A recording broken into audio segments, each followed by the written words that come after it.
going to be about dependency confusion. It's called Is It Private, Is It Public? I hope you all enjoy it, and I hope you all get a fresh new perspective out of this issue. So let's get right into it. First things first, who am I? Like he said as well, my name is Francisco Santos. I'm an application security intern at SHAR49. I'm also a bug bounty hunter at Integrity and HackerOne. I'm also known as Android Paranoid at Twitter. It's a reference to Radiohead, to those of you that ask yourselves why the name. I'm a student, but most of the times I like to be a breaker. So let's get right into it. What is dependency confusion? Well, in order for me to explain that, first I must explain a few things. Like, for example, what are registries? Well, registries are simply databases where you store packages. Registries can either be private or public, meaning that private registries should only be accessed by those that have the proper authorization to do so. These private registries, of course, in the context of NPM, are usually hosted with a specific type of software. The two most common ones I found from my research are Verdaccio and Sinopia. Verdaccio and Sinopia actually operate a characteristic, that is, they proxy traffic to the npm.js public registry. And how do they do that? Well, they do it with a simple precedence algorithm. If you're trying to install a package that from your private registry and it's not found, then a fallback will occur, and Verdaccio and Sinopia will actually attempt to install that package from the public registry. Now, picture a scenario where you're trying to install a package from your private registry and it's not found, but another package with the exact same name exists publicly. Well, that is dependency confusion. It's when you install a public malicious component instead of a private component that has the exact same name. So, what are the possible attack scenarios? What needs to occur on the organization side in order for dependency confusion to occur? Well, in my opinion, there are two conditions, completely unrelated to one another. The first one is that proxying, the proxying capability of the hosting software is actually enabled. And inside that proxying capability, there are mainly, at least to me, 4 possibilities. The first possibility is that someone inside the organization actually installs a package that has been deleted from the private registry. So picture this, imagine that you're inside an organization and you realize that you need a specific private component in order to execute the organization's project. After a few days, maybe after a few months, maybe after a few years, you realize you no longer need that specific component, and as such you delete it. The next time someone else, maybe even you, attempts to install that specific component unaware that it has been deleted, or because you got distracted and you forgot, you're actually going to fall back into the public registry and you will install the component from there. There's possibility 2, which is when someone actually fetches the latest package. This, in my opinion, can actually happen in 2 ways. NPM actually has 2 types of version. It has the wanted version and the latest version. The wanted version is the version compatible with your dependencies. The latest version disregards your dependencies and is the latest one that can be installed. Now, the thing is, sorry, just drinking a little bit of water.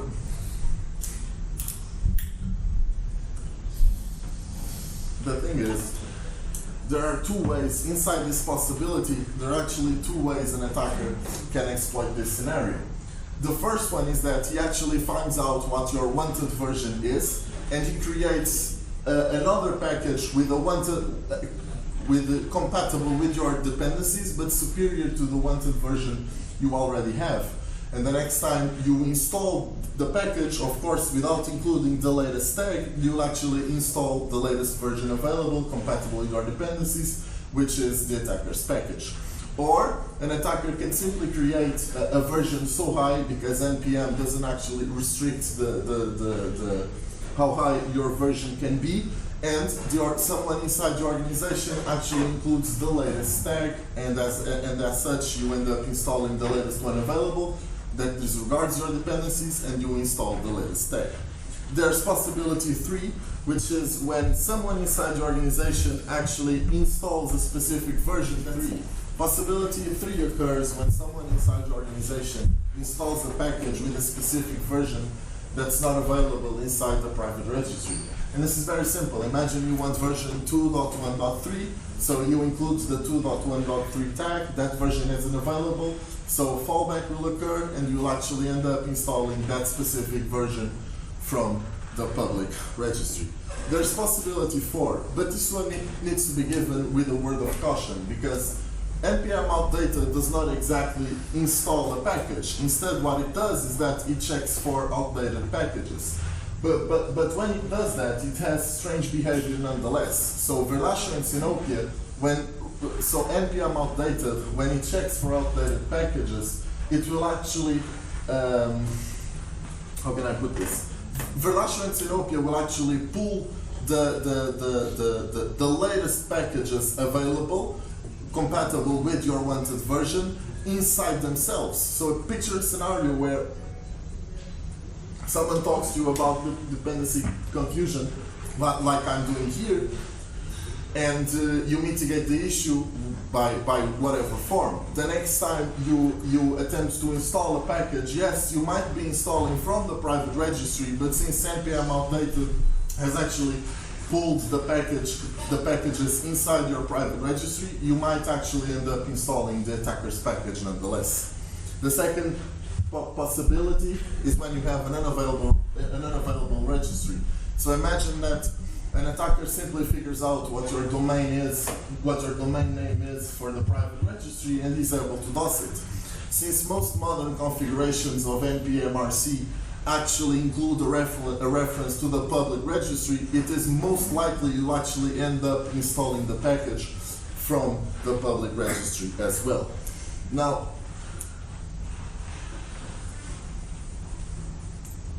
what is the impact? What's the impact of actually of an organization installing an attacker-controlled package? What can happen to an organization after this? Well, first of all, and in case of NPM, an attacker can actually execute system commands. There's a script functionality inside package.json called post-install hook. An attacker can actually abuse that and use it to hook the install functionality of npm, and when it's finished, it will actually execute the command given in the post-install hook. An attacker, of course, if the server interprets Node.js, can actually execute Node.js code server-side, but to me, this last attack scenario is the most dangerous one, at least from my perspective. Nowadays, most modern web applications rely on so many components that it's no longer feasible to simply import them each in a script tag. So instead, what you do is you bundle all the components inside a single JavaScript file, and you import that JavaScript file in a single script tag. Now, if that occurs, what is the impact? What is the impact of including an attacker's controlled package inside your bundled JavaScript file? So basically, code is executed in the context of the browser. And this means that an attacker will be able to execute custom web application methods. So imagine that you have a method stored in the client side inside a JavaScript file capable of generating cross-site request forgery tokens, for example. An attacker can actually execute that method and generate as many cross-site request forgery tokens as he wants. An attacker can also exfiltrate the DOM. So imagine that, okay, you forge your cross-site request forgery token server-side, but you actually have them hard-coded inside the DOM. An attacker can actually steal those tokens and use them by exfiltrating the DOM and use them to do more malicious actions on your application's users. But it doesn't stop there. An attacker can actually hook any type of form inside your web application, for example. So imagine that you have a login form. If that occurs, an attacker can actually hook it, and when he hooks it, he can actually send the login data sent with the form into, for example, a server he owns, and thereby stealing the credentials of any user that utilizes the form. This type of functionality, since it can happen on any form, can actually happen with payment procedures as well. So imagine that you have a form where a user inserts his credit card information. Well, if an attacker is actually able to hook that form because his code is included in a bundled JavaScript file, he can actually steal the payment data of like the credit card information sent with the form. An attacker can also run any window object method inside the victim's browser. So what does this mean? I'll give a very thorough example. Imagine that an attacker simply dislikes you or he dislikes your organization and he simply does not want people to access your website. Well, in that case scenario, he can simply create a functionality where he ensures that anyone who tries to access your website is redirected somewhere else, and as such, no one accesses your most likely, most end users will not access your website, and I don't think any organization actually wants that to happen. More things can come from this, but to me, this is the most prevalent impact. Now, since I also spoke about remote code execution, both in the case of the post-install look and the Node.js executed server side, I think it's also important to speak of that impact. So if an attacker actually executes his code in the right context, so in the context where he can read your server-side code, then he could actually leak it. If he executes it in the context where he can read your databases, then he can actually leak them. If he executes in a context where he can read your internal architecture, then he might also be able to leak internal networks users or read-write internal files. So what would an attacker's thought process be on finding this vulnerability? What would he attempt to do to your application in order to find it? Well, first of all, he'd search in JavaScript files, and not just JavaScript files, but mainly JavaScript files. Imagine that you have a package.json, maybe he will also search there. But why JavaScript files? Because JavaScript files actually include imports. After finding those imports, he'd actually ensure that those imports are not available publicly. Of course, in a black box text, it's not easy to find dependency confusion because you can never be sure if the package exists privately or not. Nonetheless, a few things can happen from that. So maybe the web application imports a package, but the package isn't found, and then it attempts to use the code's package. In that case scenario, you might actually find some error hidden inside a hidden web page or inside the DevTools console. But straight to the point again, after ensuring that the package is not found publicly, an attacker will actually create his public malicious package and then he'd publish it. Most likely, at least in my opinion, he would automate the first two processes with a burp suite extension tool called JS Miner. JS Miner basically mines JavaScript files for various types of issues. One of the issues is dependency confusion. It actually automates the first two processes. It automates the processes of mining JavaScript files, finding the imports, and then ensuring that they do not exist publicly. Now here's a real life example. This was very simple. It was my first dependency confusion bug. It all started with basic recon. I was simply trying to understand the website, creating questions in my head in order to understand why it worked the way it did and what type of functionality it employed, when I got a JS Miner warning. JS Miner said that the package was imported but did not exist publicly. At first I was very confused because I clearly did not know what I could do with this. I wasn't sure what type of impact could come from this. And so, as any researcher would do, I started investigating, aka Googling. I started Googling for all the things that could actually happen from this when I came to the conclusion of dependency confusion. So I created my public malicious npm package, but I created it in a way that I would actually know if the attack worked or not via pingbacks. So I published it, I got the pingbacks, I wrote the report, and I got the bounty. Now, this sentence here, highlighted in green, is very important to me, because this basically means that an attacker can never be sure of how the package is going to be treated by the organization. So he can't restrict himself only to one attack scenario. At least in my opinion, he has to cover as much ground as he can. So the point being that the pingbacks came from different IP addresses, and that means exactly what I was trying to explain. So he needs to cover as much ground as he can. So instead of just making a post-install hook, he will also cover the ground of a bundled JavaScript file. And instead of just making those two, maybe he will also include the scenario if the server interprets Node.js of including a Node.js file to execute server side. The attacker most likely wouldn't restrict himself to only one attack scenario. He will try to cover as much ground as he can. So, the mitigation. What would an organization need to do in order to mitigate this type of issue? The answer is very clear. The organization would simply need to configure their private registry to not fall back to the public one. And it's important that the organization knows that there's no patternized way of doing this to every hosting software. For example, the first two I'm going to refer, Verdascio and Sinopia, actually have the same way of doing it because Verdascio is a fork of Sinopia, but this isn't a pattern. This won't happen in every hosting software, so each has their own way of doing it. In case of Verdascio and Sinopia, you actually have a default configuration file. I hope you all can see it. It's highlighted in red. And this configuration file is called config.yaml. And it works like this. It works by precedence. So first you would deny every type of package or every package with a specific name that you want to deny. So you would deny the proxying of it, and then you would allow the other ones after. But keep this in mind because the precedence is very important.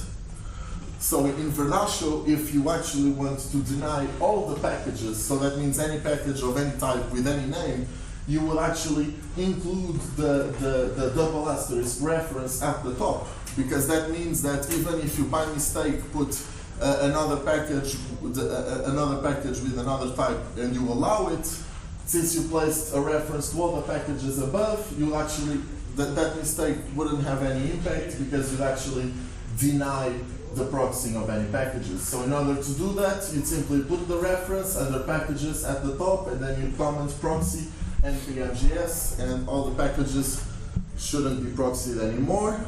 In case of Sinopia, since Verdascio is a fork of Sinopia, it's the exact same thing. You simply put the reference with the double asterisk under the packages section at the top, and then you comment proxy npm.js.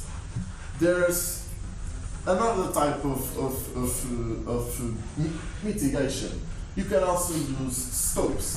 Scopes basically group packages together, and they can also be bound to a registry. But first of all, scopes begin with the add sign, so followed by the name. So in this case, the scope is called scope. Now, if you remember the precedence I explained earlier, in this case, if you wanted to deny proxying of any package inside the scope called scope, you actually first deny it, and then you'd comment proxy server2, and that would have denied proxying for the scope called scope. So keep this in mind. You have various types of packages. You have various types of packages with different names. So first you would, if you want, for example, to deny the package inside scope Android, you'd place Android at the top, and then you deny it, and then you'd allow whatever others you want to allow. So how do you actually use scopes? Well, to my knowledge, you have two ways of actually creating or associating the scopes with registry. You can do it at login by passing the registry flag followed by the name of the scope, and afterwards you can include the scope flag, and then you pass the @ sign, because scopes always begin with the @ sign, followed by the name of the scope. Or you can set it inside the npm configuration file, npm-rc, with the command npm config set @android with registry http localhost for 4873, which is actually the port number for Verdascio by default. So here's actually a quick demo. This demo, I'll explain the demo as it occurs, but it's very quick. It's just an attacker bumping his public version package into a superior version, but still compatible with the organization's wanted version, and then he publishes it, and afterwards the organization installs the package, executes the project, and we see a hook stealing credentials from the web application. I'll actually explain this as it goes through, but please bear with me.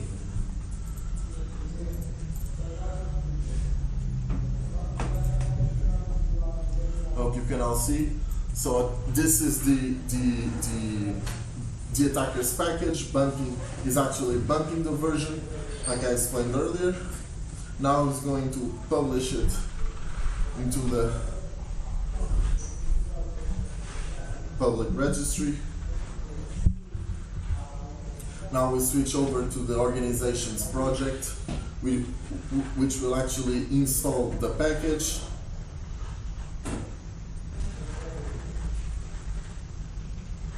So the package has been installed, and keep in mind it was superior but still compatible with the wanted version. So they're going to pack the dependencies inside a JavaScript file. So the attacker's code is now inside the bundled JavaScript. They execute the project. It's a very simple login system, just to make it a point. The user includes their credentials, they log in, and after that, as we can see in the attacker server, the credentials are there. So that's it.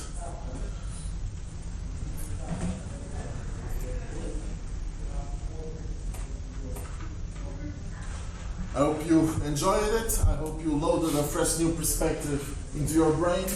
And yeah, that's it. Thanks. Okay.